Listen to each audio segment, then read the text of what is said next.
Ladies and gentlemen, boys and girls of all ages, welcome to the Paranormal Portal. I'm your host, Brent Thomas. I'm here with you. You're stuck now with me, as it were, and hope you guys are having a great weekend. What's left of it, this is the last part of it, but hope it was great. We had a couple of great shows. I had a lot of fun on Friday night, and we had a great time last night with our very own Carlton Moore, Mr. Pharmacy Seeds Network. If you missed both of those shows or either of those shows, make sure you check it out. Well, last night, talking to Carlton, we talked about the science and spirituality of water, and I got to tell you, that was one of the greater episodes in my mind in the history of the show, and we've done many great episodes. It's not a meter of, well, usually we kind of suck, but that one was good. No, I mean, I love all the shows that we do, but last night's show, I don't know, there's just sometimes when you're talking about things and you're having this great dialogue and all of a sudden these light bulbs going off for me left and right. And a lot of things that are sitting around my head getting tossed around all of a sudden made sense, or at least made more sense than they had prior. And I really love that. To me, this is a journey. The Paranormal Portal is a journey. So if you missed last night's episode, I would strongly encourage checking it out. Not only great health information, but just some real cool spiritual correlations that we were able to connect last night, and just was a lot of fun. So I apologize for any sound quality issues.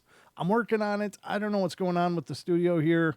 I think I got to get a sound card. I got to upgrade my sound card. I think it's finally just there's too many flaky issues with sound and stuff, and I don't know. I'm trying to figure out where the problem is, but it seems to be definitely something going on, and I do apologize because that's not the quality of show I want to give you guys, but it's the best quality I can give you right now until I can upgrade that. So just bear in mind that it's a work in progress. The portal's always a work in progress, and as such, I'm always working. So all right, we've got a lot of fun ahead of us here for the Night Terrors.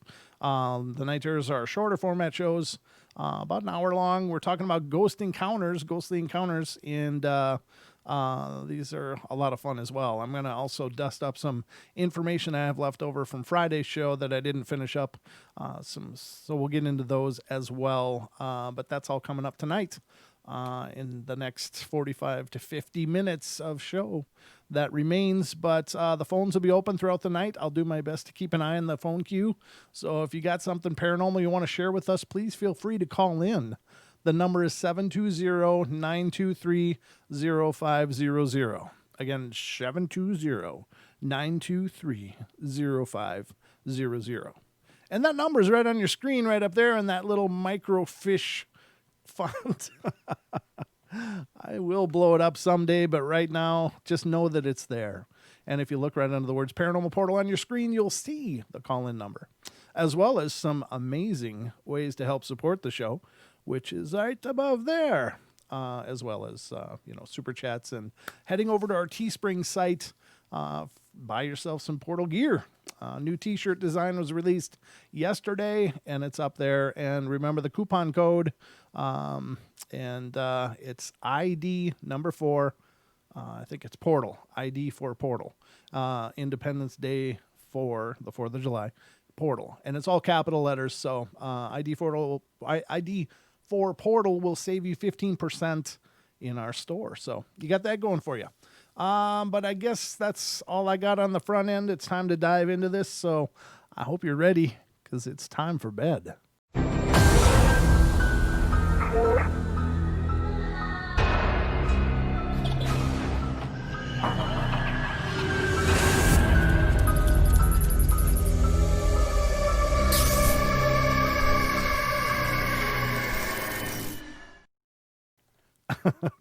Did we already get a non-liker? Somebody already gave us a thumbs down.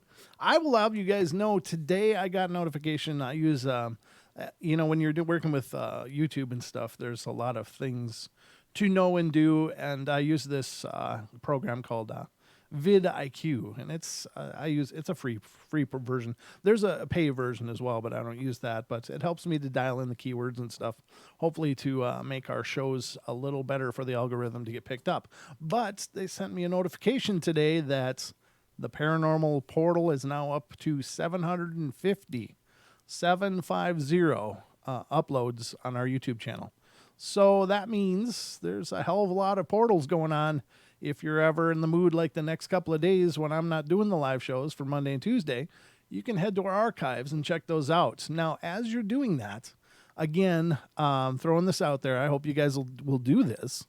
But if you find an episode that you really enjoy or something really memorable or funny was said and you want to help us, please send me an email at paranormalportalradio@gmail.com.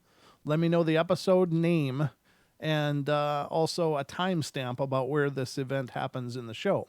I'm trying to put together a listener favorites video, and it's kind of, hopefully it will be your guys' suggestions of videos you watched and something funny or memorable happened and you think that should be commemorated on this reel, then please let us know. Also, we'll make sure to give you credit in there for it being your suggestion. So again, if you find something funny or memorable on one of the old episodes you're watching, let us know. Send me an email, paranormalportalradio@gmail.com, episode name and the timestamp where whatever it is happening, and we'll commemorate that to our listener favorites reel that we're putting together. It's going to be a video compilation. So, and if we get enough of them, maybe a few video compilations. So, but I'd love your participation on that because honestly, I don't have time to go through our 750 episodes and find really good parts. I think they're all good parts, so I'm not I'm not able to differentiate too well, apparently. So anyway, let's get to it. Scratchy Lovins. Scratchy Lovins. That comes up, Lindsay. I love that. That still cracks me up to this day. Scratchy Lovins. Oh, that kills me. It was on a story we covered. For those of you that don't know what Scratchy Lovins is, it was on a ghost story that we covered where somebody had what they believe was the spirit of a pet come and jump on the bed or something, and they said, well, I guess he was the insert pet name. I guess he was coming to get some more to get some Scratchy Lovins one last time, and that just kills me. That's such a funny little thing. It's, I don't know. It's what I'm working with up here. Some things are just hilarious to me, and I can't always say why. It's just that I'm a different, allegedly unique individual, I guess. So, but let's get to some of the stuff that we had pulled up for Friday night show. Just trying to get my headphones louder here. I feel like I'm actually talking louder than I'm hearing. It's really weird. I've been messing with sound. I'm glad, by the way. Thank you to those of you who have commented. Yeah, thank you, Gemini. Gemini, I appreciate that. 750 uploads to YouTube now on our YouTube channel. Now, that might include some of the initial 8 or 10 of the evidence reviews that Don and I started with when we started doing this show. It wasn't a live presentation first at all. It was just these evidence reviews where we would look at YouTube videos that were on YouTube, and we would make commentary about them, whether it was, and we couldn't really obviously debunk them real hardcore because we can't go there and we can't test what they recorded and try to duplicate it. But based on what we could see on YouTube, we did these things called evidence reviews. I think there's still a playlist. Those are our first forays into the universe of the YouTube. So there's like 8 of them, I think, up there. There might be 10, but there was going to be 10, but I think YouTube struck one of them. So anyway, we had to pull one down or make it hidden or something. So there might be 8 or 9 of them that are accessible, but those were kind of fun. I would really like to actually do more of those again. Those were a lot of fun, but everybody's so funky with copyright now. I wouldn't even want to touch it. It's just because there's so much games being played with copyright and people being absolute dicks with it. So I'm just going to stay away from that. We'll just do the live shows for now anyway. And on the scene live shows as we can. But let's see. This is the end of a list that I pulled up on Friday's show. And it's from consciouspanda.com. And it's 26 supernatural experiences that can't be logically explained. And we've read most of these, but we're on number 23 now. And we got until 26, so there's 3 of them left. So I thought I'd polish these up tonight because, I don't know, just cool article. I really enjoyed reading the other ones. The first one that we're going to cover tonight, I don't know where it's from, but it's just coming up as number 23 of 26. It says, astrophysics degree here. I was a student at the time, always a skeptic. I believed there was life out there somewhere, but I always laughed at people who claimed to have seen UFOs. My main thing was telling them in this day and age, you had many ways to record it, and you didn't. Well, one night I was babysitting my then 10-year-old brother. I went out for a smoke on the balcony, and I was on the phone talking to my friend Leslie, and I look up, and I see this giant black triangle in the sky. I mean, it was huge, like 1/3 of the visible sky huge. It was hovering and moving slowly, not a sound. And then it took off in a split second. Why didn't I film this? As I was talking on the phone to Leslie, I saw that thing, and my jaw, along with my phone, dropped to the floor. I didn't move. I couldn't move. I was completely stunned. Well, since I discussed this many times on here, and there's usually someone posting photos of military craft, no, it wasn't military, nor was it that small. I've researched it. I've read stories. I've looked at photos, and I'm still not sure what to think. I wasn't drunk or high, and my brother saw it too. I can honestly say this experience changed the way I look at my studies, the sky, the world, and most importantly, it changed me. And that sounds a lot like the Phoenix Lights episode, where that's what was observed was this huge triangular or boomerang-shaped craft that came over, and there was like 6 circular lights on the underside of this triangle shape or boomerang shape, and it went by. But a lot of people say, well, if it's triangular, it's man-made. It's our reverse engineered stuff. Well, if it's triangular and about the size of a fighter jet, yeah, it probably is. Could be, at least. But when it takes up the visible sky or most of the visible sky, I'm pretty confident we don't have anything near that big off the surface of this planet. I'm pretty sure that if it's that large and it's silent and it's coming overhead, that's something else. That's from something out there or somewhere else. It's not a local thing. It's stunning to think that, it's already stunning to think that there's these little craft that are here. But when you think of these huge craft that take up so much of the sky, I mean, they're near, we're talking about the scale of, better parts of miles, or some have been reported even bigger. And it's like, what the hell is going on? What are they doing? Where the weird thing is where are they hiding those things? Now, again, my own sighting was in nighttime, but it was only in the infrared spectrum. So maybe they're right there all the time. Maybe they're sitting there hovering over, wherever the hell they are. They just know how to hide from us. But in any case, that's really cool. I love these. I love when skeptics have these experiences. Now, I'm taking this story at face value, that it really is legitimate. It really did happen, and this person really did have this experience, and that's a leap of faith. I'll give anyone that. But let's just assume that it's real, and this is a person that didn't believe there's life out there, but not that they're coming to visit us, and has such a profound experience. I think those are very powerful because it's people really treat believers really horribly. They are just rude as hell. It's like the people that believe in Bigfoot and the people that don't. It's like, oh, really? There's a 10-foot ape out there and nobody got a photo? It's like such condescension and such a crappy way to treat another person. So when those kind of people have these experiences, I think, God, how powerful is that? Thank God that person saw something. It doesn't happen enough. It should happen more as far as I'm concerned, but at least it happens. The next one's kind of long. It says, Sorry about this enormous post, and I do apologize for my reading because this again is on a blank white site with gray font. It's like 10 or 11 point gray font, so it's incredibly hard to read. I wonder if I can highlight it. Maybe that would help. Maybe that'll help. Let me try doing this. Yeah, that'll make it a lot easier to read. Hold on, let me highlight as I go here.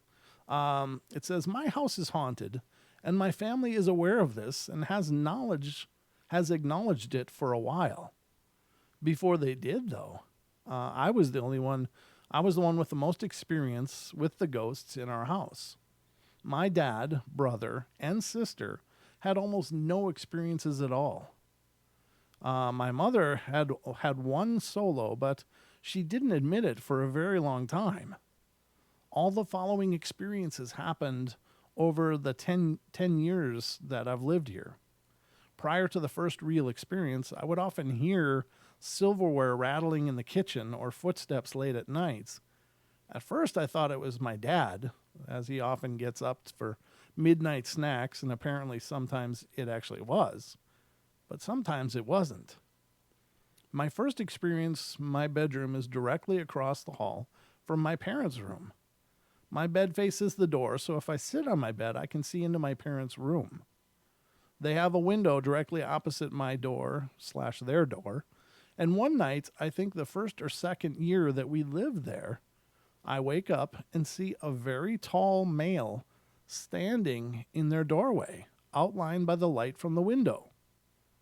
Well, I was freaked the hell out, as little kids will do. I hid under the covers for a while. I peeked out and he was still there, so I hid again. Eventually, I did fall asleep. Woke up a little later and he was actually gone.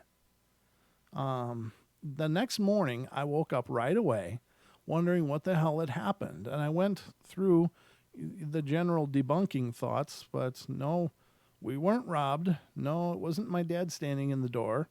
Honestly, he wasn't even tall enough to be that figure, but I asked him anyway. It scared the hell out of me, and my parents didn't believe me for a very long time. Another, I was standing in the kitchen, which is a large-ish window that looks out onto our backyard. It was fairly late at night, and everyone else was in and getting ready for bed. Well, I was warming up a hot pack to keep my feet warm, and it happened to look out into the darkness. And I could see a man wearing a white shirt walking across the backyard. I freaked and dragged my dad out into the kitchen, and he ended up checking the backyard thoroughly and found absolutely nothing. He also pointed out that our dogs, we have 3 at the time, would have been barking if someone was in our yard. My parents have the master bedroom, and I like their shower better.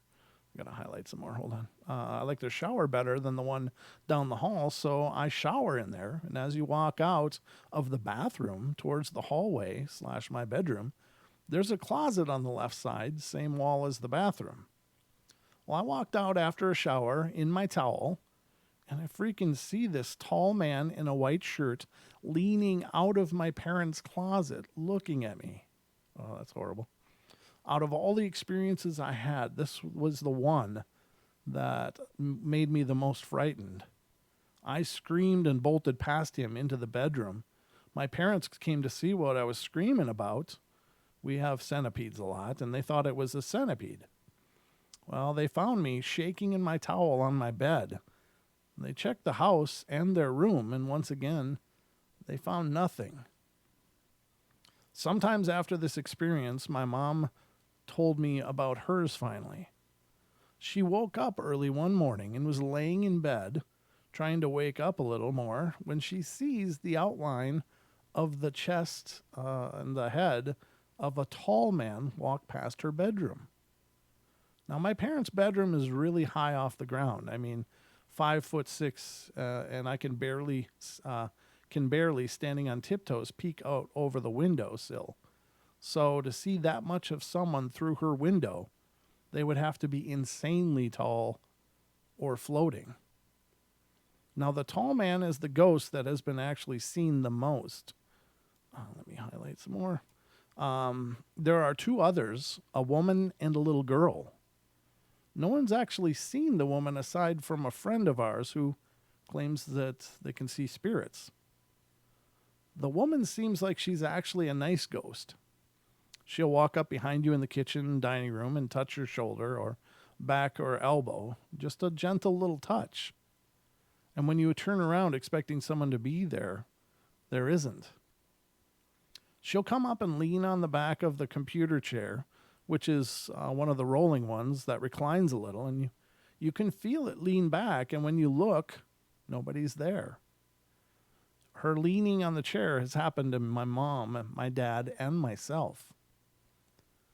After I got my laptop, I put it at the end of the dining room table with my back to the wall, and this means that no one can sneak up on me while I'm redditing, since I can see the entire room from where I sit, including the entrance to the kitchen from the hallway. For a while after I got my laptop, I would stay up very late, just goofing off online. My little brother liked to get up and come and see what I was doing a lot. But after a while, I no longer bothered to look up when I saw him come out of the corner of my eye. One night, I saw him come in, walk to stand slightly behind me, and I felt him put his hand on my shoulder, and I could even feel the warmth from his hand, and I figured he wanted something, so I took my earbud out and turned. And I'm sure you can guess by now that no one was there. As for the little girl, the only one that has seen her, I'm the only one that has seen her, and then only 2 or 3 times. She seems shy and a little mischievous. As I said, I can see the entrance from the hallway to the kitchen from where I have my laptop, and I've seen her crouched in the hallway watching me twice. Both times, as soon as I make eye contact, she'll run down the hallway and just vanish. Once I saw her crouched on the other side of the screen door to the garage. Let's see, let me highlight this. A few others, my entire family was in my parents' room, and we all heard a chair being moved in the kitchen. We didn't have pets or anyone else in the house. The chairs don't roll. You have to pull them across the floor, and they make a noise that we're all really familiar with. After this happened, my mom admitted her experience to everyone. This year, my brother was home alone and had a fan set up in the kitchen doorway to blow cold air down the hall since our AC is in the kitchen. And he says he walked out to the kitchen to make mac and cheese, and the fan had been moved to a point in a different direction. Well, he replaced it and put the noodles on the stove to boil. He went back to his room, and later he walked out again, and the fan had been moved again. He was pretty freaked out. Apart from the chair thing, he's never really had any experiences with our ghosts. When I was around 15 or 16, I came to the conclusion that our ghosts are just benign, not really dangerous. So I haven't been scared of them in a while. I still want explanations as to why our house is haunted, what ghosts are, etc. But I guess I'll have to wait for those. That's interesting. And yeah, I mean, again, there are presences. They're just sometimes there. There's not much more to it. They don't always need something. The curious thing, though, is what does the world look like to them? I mean, what do they see? Are these spirits seeing the house that they may have known in their life? Are we dealing with a time slip of some sort, where there's looking back in time and they're looking forward in time and everybody's seeing each other? I don't know. But then you start thinking about the floating guy out the window, and then it becomes a little different. It's not just a chance meeting. Very strange, though. Very strange. Nope. Oh, okay. Just see Aussie saying something. Jimmy. To Jimmy. How you doing, Jimmy Jones? Good to see ya. Very cool. I like to see all the people in here. That's great. Welcome, everybody. I hope you're enjoying the show. Now, the next ones, the next two are quite a bit shorter. So these are the last two from this list. It says, me and my friend were hanging out in his basement, and he had one of those rolling closet things you'd see in a hotel to move your luggage. And there were 4 empty coat hangers on it, and he actually made a joke about the thing about the thing, saying his mom won't throw it out and that the coat hangers haven't been touched in years.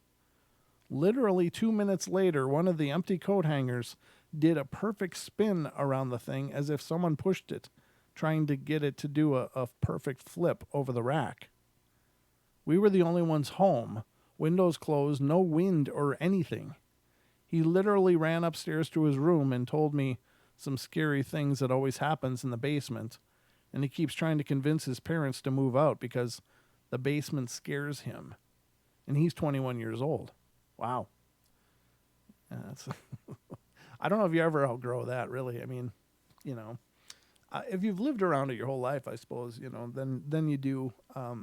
I've had several experiences, and I don't know. I honestly think that something's wrong with me because, and maybe it's just the fact that I haven't met a really dark one, thank God. But most of the activities that I've experienced, I've never felt like, like really freaked out. But then again, I've had some things happen, but they're usually much more subtle, other than the chandelier falling out of the ceiling. That was pretty much in my face. But other than that, the doors flipping shut. The water turning. That one freaked me out a little bit because I think it was just because I was in a shower.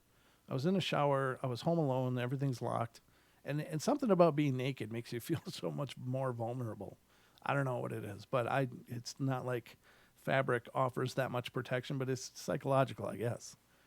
We feel better when we're covered. At least some of us do. Some of us don't. But when I was in the shower and the hot water turned on and it got cold, that was creepy. That one really gave me the shivers. Like, ooh, I didn't like that one at all.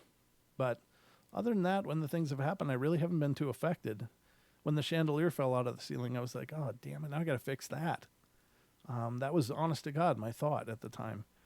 I was not really, really impressed. So here's the last one on this list. It says, my family and I moved into an older rental house, and I absolutely hated it. But we were poor, and my opinion really didn't matter. Every night I'd come home from work, and the window in my room would, in the windows in the room my little sister and I shared would be wide open. It was in the middle of winter, and I couldn't figure out why my family kept opening the windows. Well, after a week of coming home to those windows open, I asked around the house to find out who keeps leaving the windows open and get them to stop. But after asking everyone, nobody had gone down to the bedroom in the basement where I slept. That night, I had a dream about what I believed to be the spirits in the house. He looked like the lead singer of Disturbed, but a thinner frame and shorter, and he wore all black and had a black trench coat on. In my dream, I asked him if he kept opening the windows. He told me yes, and then when I asked him why, he told me it was because he hated me. Oh, that's horrible. My little sister said she dreamed about that guy and even saw him in the house. There were times I could feel someone staring at me when I slept. It got to the point where I couldn't sleep. I could hear a man's voice in my head telling me to cut myself and kill myself. If I was with my boyfriend, it would tell me it was waiting for me. My dad would try to cleanse the house, but the thing would follow me everywhere, and I was never alone. One night when I was having some snuggle time with my significant other, I saw its face, and I screamed. My significant other didn't see anything. All through this time, even if the street lights were on, the whole entire block would seem black. Everything continued until we finally moved months later. That's horrible. That's a dark kind of thing. Yeesh. The whole oppression. And now that's another point, I guess, is that a lot of people think that if you get those weird thoughts in your head that it's demonic. It's demonic, it's demonic, it's demonic.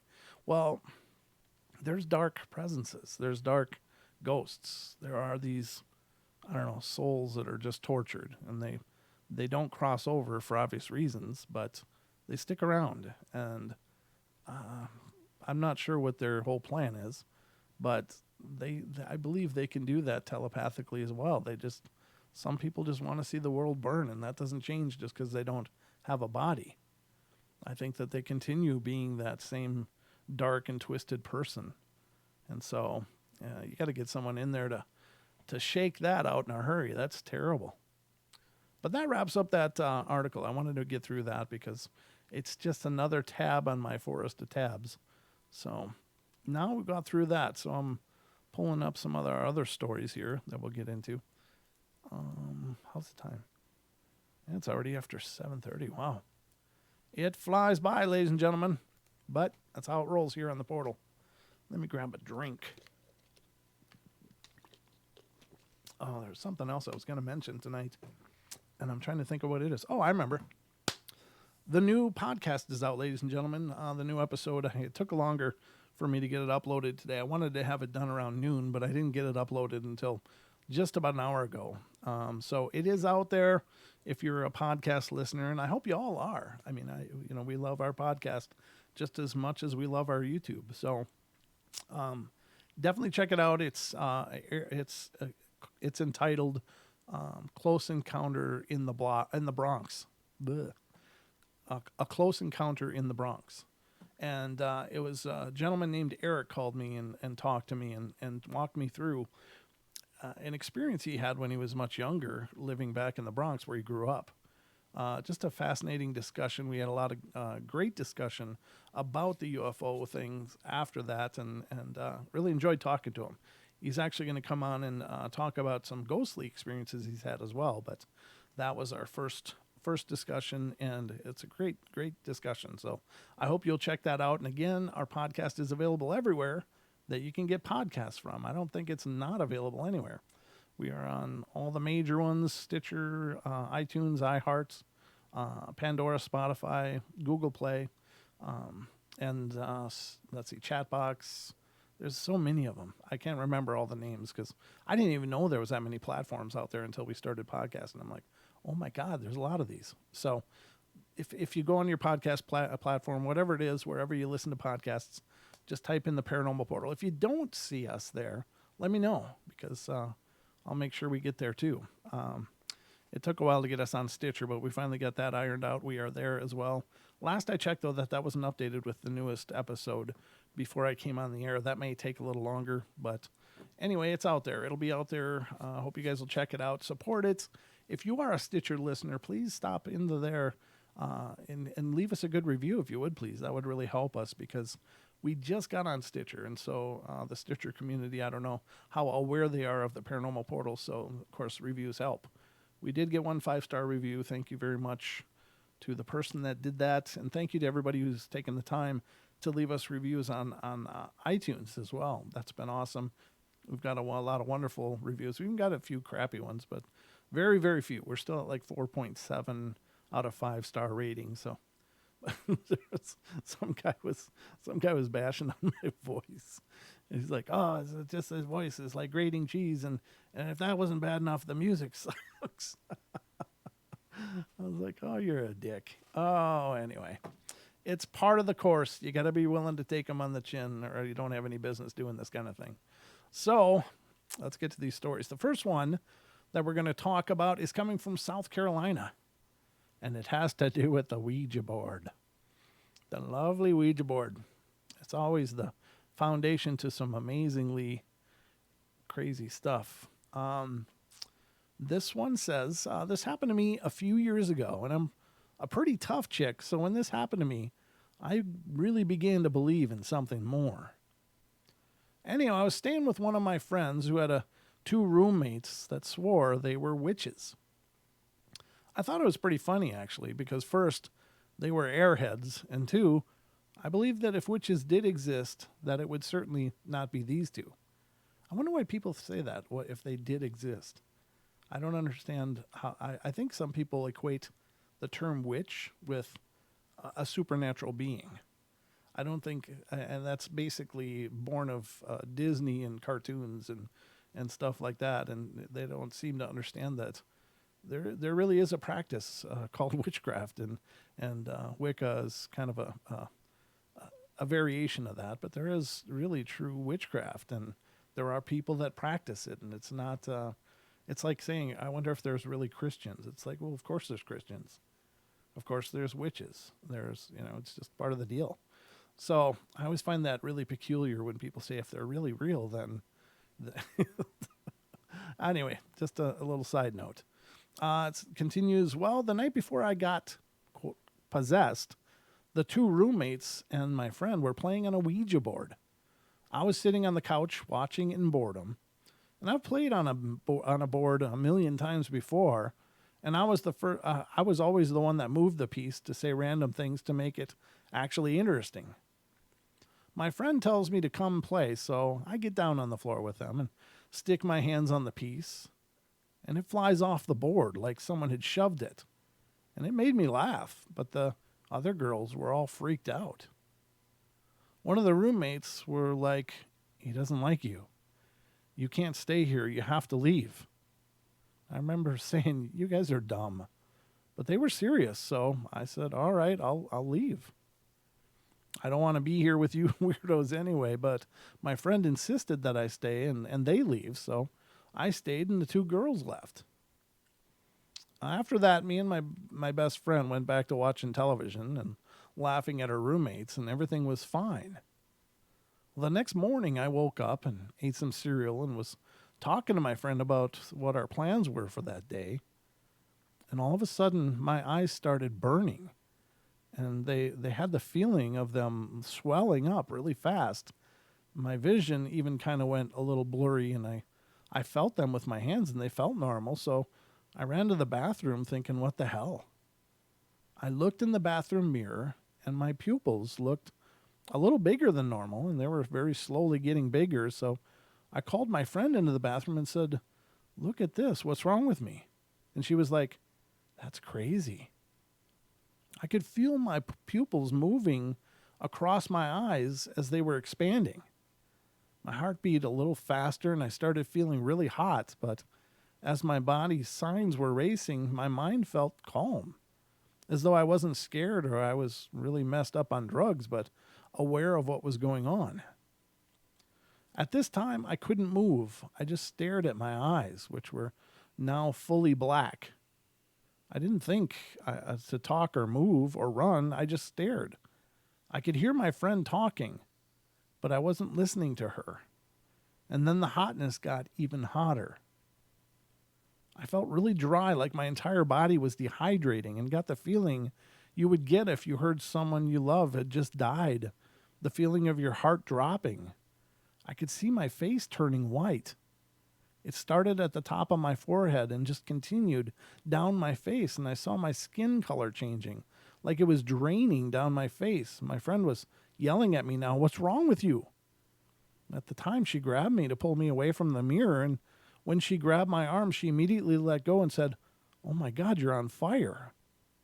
I'm going to call 911, and as soon as she said that, I got lifted off the floor and thrown sideways into her toilet. The back of the toilet flew off, and as for the rest of the stuff on it, lifted up again and thrown into the bathtub, taking the shower curtain and rod with me. I was being thrown around like it's getting my butt kicked, but I don't feel a thing. I was picked up again and thrown back into the floor. I could see my friend still in the doorway with a horror look on her face, but I was still calm, even though I was in a fight and being thrown around by nothing and losing. I still felt like I was okay. Lying on the floor, my friend reached in and grabbed the back of my shirt and jerked me out of the bathroom. As soon as I passed through the door, I felt my eyes go back to normal, way quicker than they had changed, and I felt the blood rush back into my body, and I started pouring sweat. And I felt like normal again, except for the fact that now I was freaking out. I ran outside to breathe and to think about what in the hell had just happened.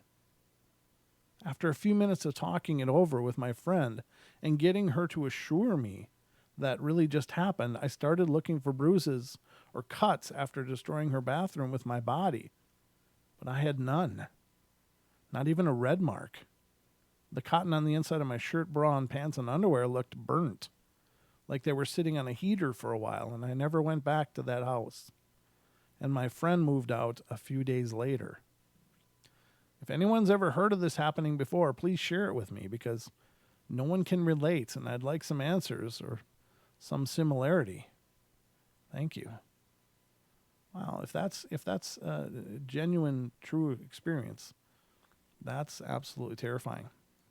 I don't know. Not good if you're ever getting chucked around, and that's, I realize that might be a fabrication, but what if it's real? What if it's real? That's there are reports like that out there. People with witnesses being thrown around like a rag doll. I've never heard it told from that perspective, though, from the person not feeling anything, just not even feeling upset or outraged. They're just like watching this happen from a state of indifference, or and that's unusual. But is that a part of a quick possession like that? Did something just take over her body and start whipping her around, and then once she cleared that threshold, was it more bound to the bathroom? I don't know. I'm not sure, but that's very strange. If that is real, again, I can't vouch for the authenticity. It's represented as real. That's all I can tell you. But if that's real, that's a great demonstration of one of my pet peeves, where people say ghosts can't hurt you. They can't hurt you. Well, I think they can. They just don't. Or there's some that maybe they can't up to a point, but then people may do something, and it might be completely innocent and unknowing, that suddenly allows that permission to happen. Maybe when she was bashing on those friends, that was some kind of karmic trigger. I don't know. I'm not sure. I know there's an old saying, you never mock the dead.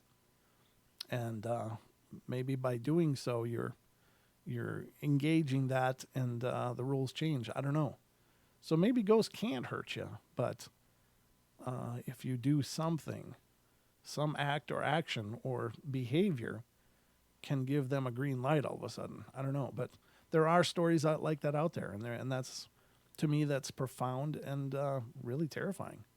It's terrifying to think that something could pick you up and throw you like a Kleenex, and there's not much you could do about it. So, now I will say that it's not bad, not necessarily bad to have that belief, or the belief that faith will keep you safe and will keep things like that happening, because I think that's real too. I think you can protect yourself from things like that, but I just think that, challenging the supernatural, like, they can't hurt me. They can't hurt me. Well, maybe those there can't, but maybe something else can. I don't know. So I don't think it's ever wise to challenge those situations, because we don't know. We just don't know. And obviously have a strong faith.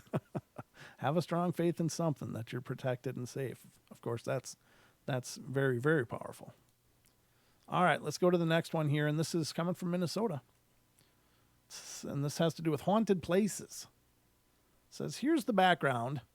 My parents have lived in the same house for about 32 years. Wow. They are the second owners. The man who built the home for his family also died, actually, in that house, of Lou Gehrig's disease.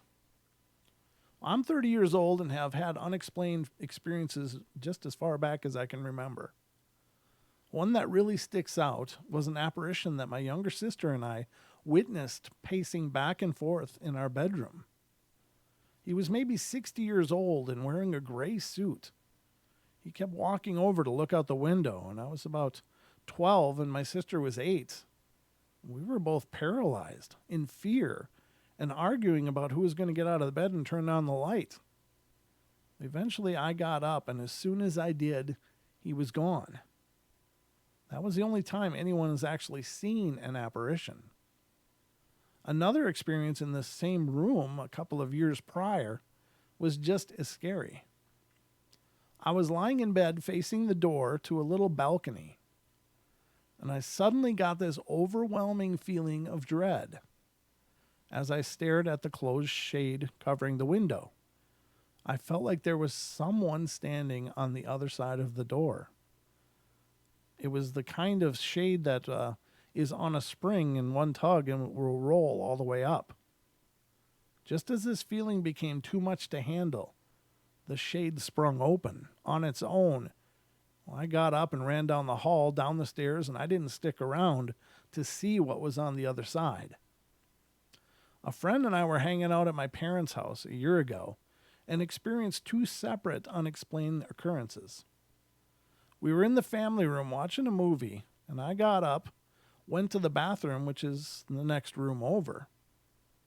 I was in there for no more than 30 seconds when suddenly I felt a chill go through me. No more than 3 seconds after that, I heard my friend holler my name and a loud bang. When I walked back into the family room, he looked very concerned and upset.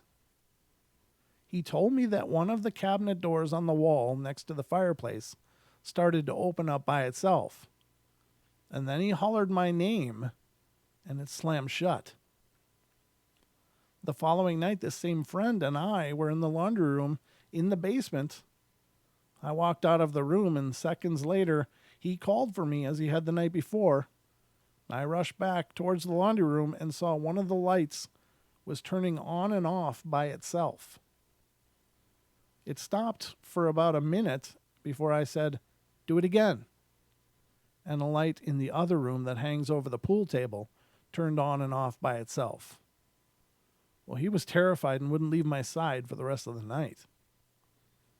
Also, the pets in the house seemed to sense something as well.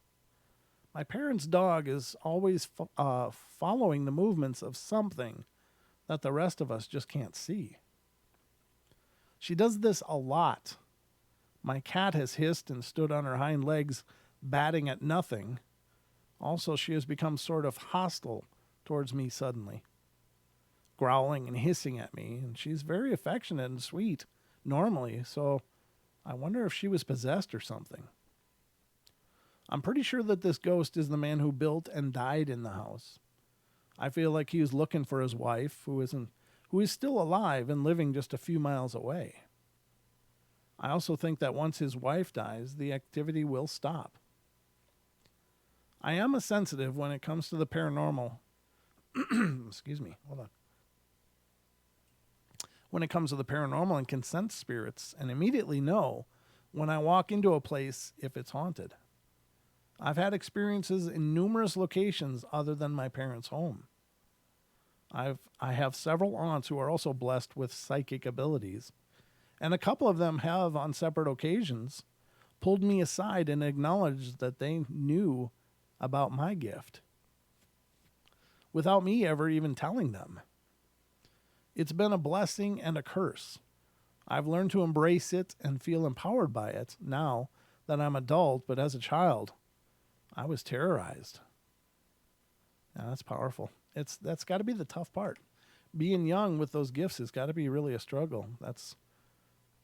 I used to love the show that Chip Coffey had, where he would work with these young kids that were gifted and dealing with seeing horrendous things being shown to them by allegedly spirits.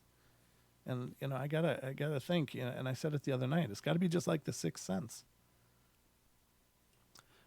That poor kid was tormented, and I can't blame him. I don't know what they see. I don't know what they're shown, but it can't be good. It can't be good at all. At least, and especially at that age, they don't know what to do with that.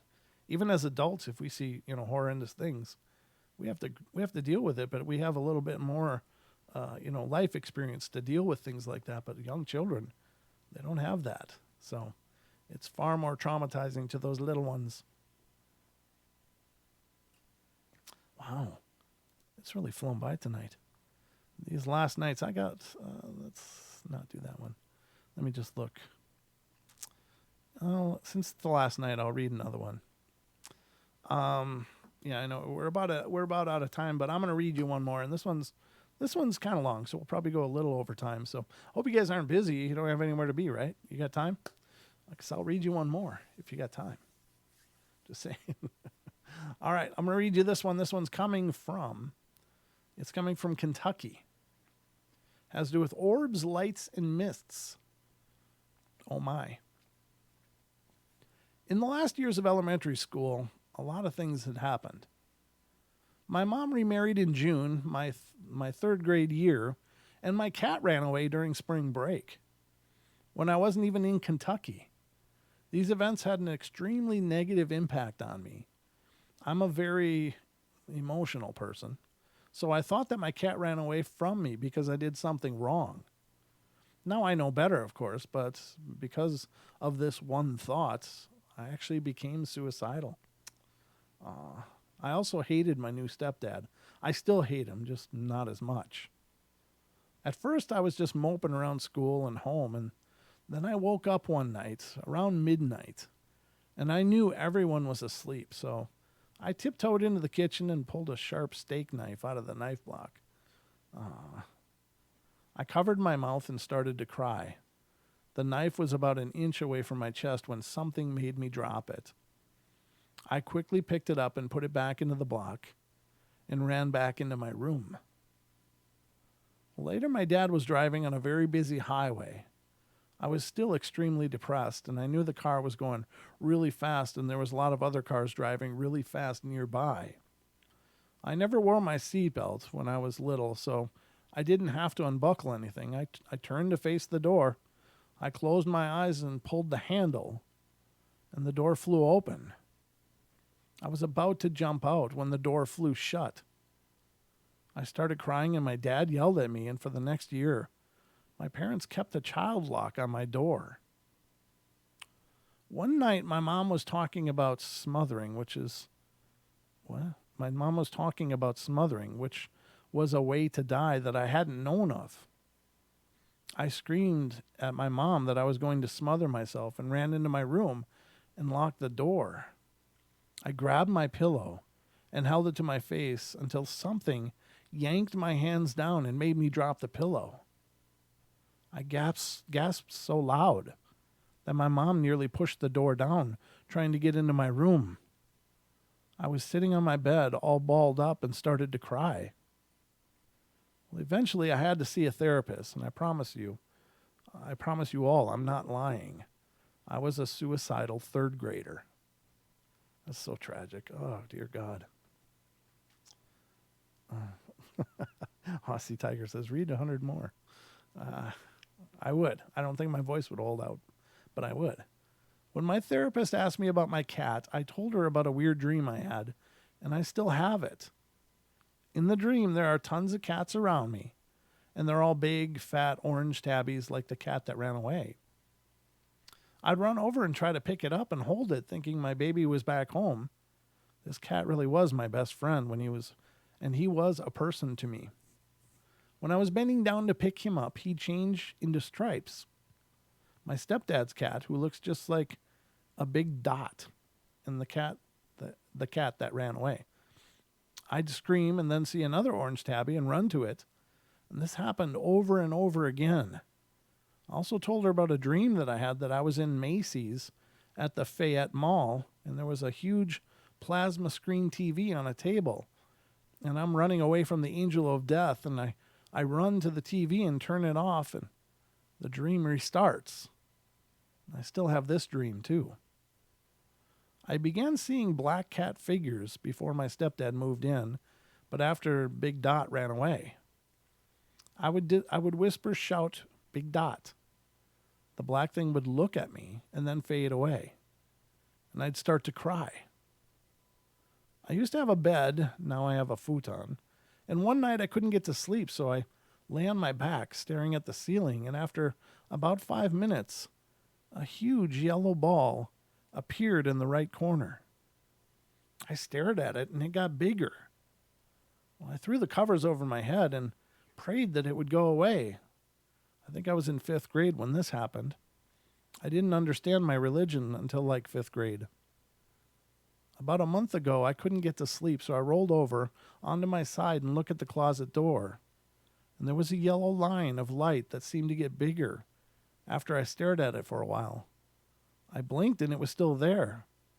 I was creeped out. I also saw and still see black figures shaped like people, but sometimes they're just blobs walking around my room. Sometimes they come towards me, and I scream silently until they disappear.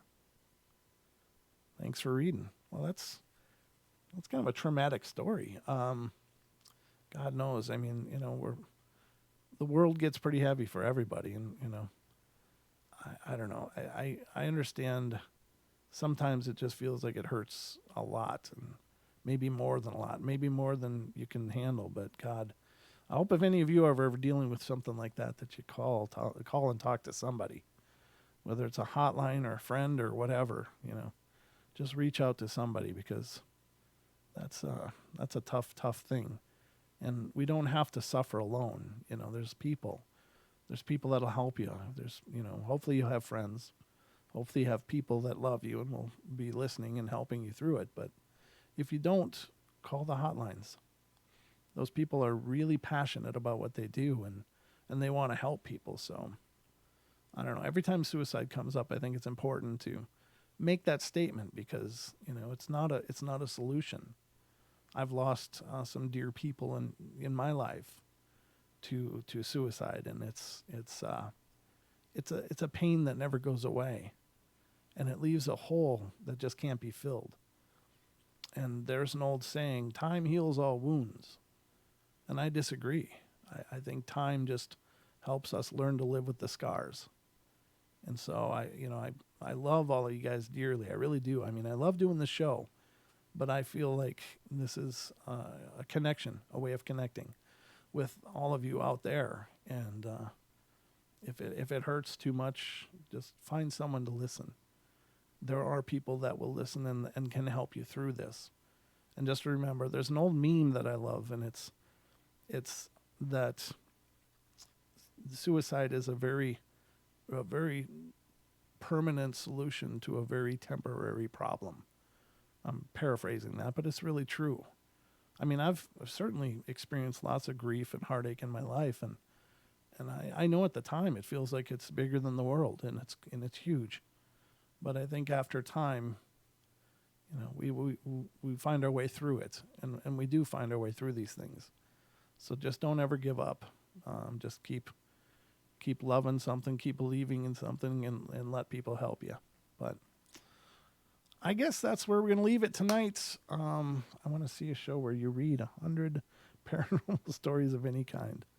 Oh, well, you did. Well, I don't know. The Parathon was 8 hours of paranormal. I think we read a bunch on there. I don't know if it was 100, but if you go into the archives, you can see 8 hours of us doing the portal.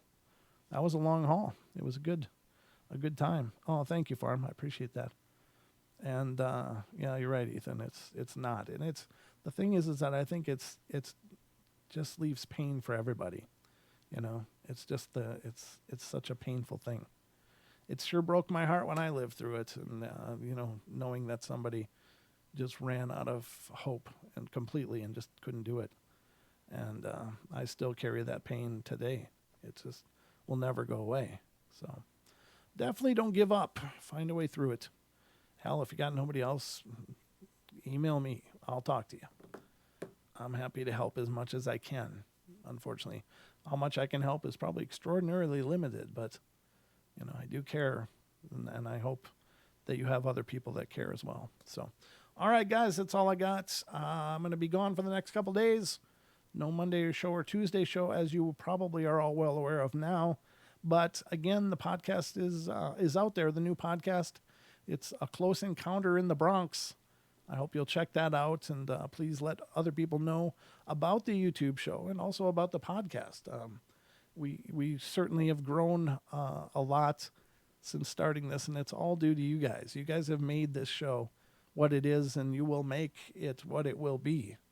I don't spend money on advertising. It's all been word of mouth, and I love you all so dearly for that. So thank you to those of you that have believed in this show and have helped to perpetuate it and support it. It's amazing, and you guys are incredible. So spread the word. Keep spreading the word. We want to make it bigger, but I hope you guys have a great couple of days. If you need a portal fix, there's 750 episodes, 750 on YouTube right now. And then there's we're getting towards 200 of the podcast. So there's lots of portal out there if you need it. But I love you guys. And remember, if you watch those old episodes, find something funny, send me an email. Send me an email at paranormalportalradio@gmail.com with a bit of information. What's the episode? What's the timestamp? And we will include that in our fan favorites reel. But I need your help for that, guys. I can't do it, and so far I've received absolutely no response to this request. So I hope you guys will take that up, and as you're looking at the old episodes, you find something funny, you'll send me an email, and you'll make my day, because that's something I'm really excited to put together. So love you guys. Be good, be kind, be nice, take care of each other, help each other out, find the magic in every day, and remember to laugh as much as you can. And I will be back with Don on Wednesday for more of the Paranormal Portal. So you guys take care, be good until then, and sweet dreams.